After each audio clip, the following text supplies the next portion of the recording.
Ah ben voilà, j'avais raison. Mais qu'est-ce qu'il a encore? Des tomates suisses en mars. Eh bah, qu'est-ce qu'elles ont tes tomates? Bah il les cultive dans des serres. J'ai compris la combine. Et alors? C'est pas bien, enfin c'est pas naturel. Mais tu sais comment ça fonctionne la culture sous serre, toi? Je sais que... Non, pas exactement, mais... Oh, pop, pop. Attends, je t'explique. Tu sais, on utilise des serres depuis des siècles, en fait. Parce que le principe, il est assez simple, finalement. En plaçant les cultures sous un abri, on les protège des intempéries. Du vent, de la pluie, de la grêle, du froid, tout ça. Et pour les cultures qui nous viennent des climats tropicaux, comme les tomates, c'est bien pratique. Et donc comment ça marche? La lumière du soleil traverse les vitres et chauffe l'air ambiant. Comme ce dernier est prisonnier de la structure, la température augmente et on peut facilement doubler la température extérieure. Ouais mais attends, en été elles cuisent là-dessous, non? L'idéal pour les plantes, c'est de maintenir la serre entre 15 et 25 degrés. Et même en cas de forte chaleur, c'est encore plus simple de les protéger sous l'abri.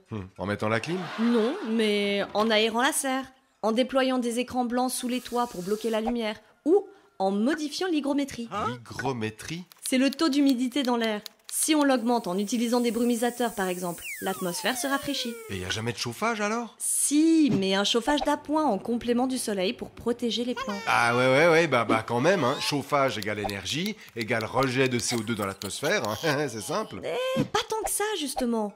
Tu sais, le CO2 produit par les chaudières est renvoyé dans les serres. Sur les tomates?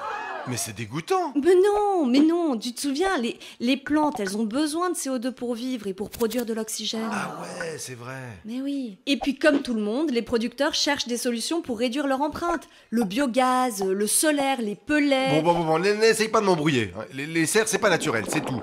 Regarde ça, les tomates touchent même plus terre. Ah, Jérémy, vous tombez bien. Expliquez-lui ce que vous faites ici, s'il vous plaît. Alors ce que vous voyez, c'est une culture sur substrat. C'est-à-dire? On place les plantes dans un support de culture comme de la laine de roche ou de la fibre de coco. C'est un sol neutre et inerte qui réduit les risques de maladie des plantes. Et notre usage de produits phytosanitaires. Et puis en plus, c'est recyclable. Et les tuyaux? C'est notre circuit d'irrigation fermé. On apporte à la plante l'eau et les nutriments dont elle a besoin au compte-gouttes. Et on récupère le surplus pour le réutiliser.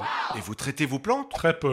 La serre étant fermée, on a beaucoup moins de maladies et on combat les nuisibles avec des insectes prédateurs. C'est le principe de la lutte biologique. Oh, c'est bon, ça marche bien. Ouais, j'ai compris. C'est aussi ça, la durabilité.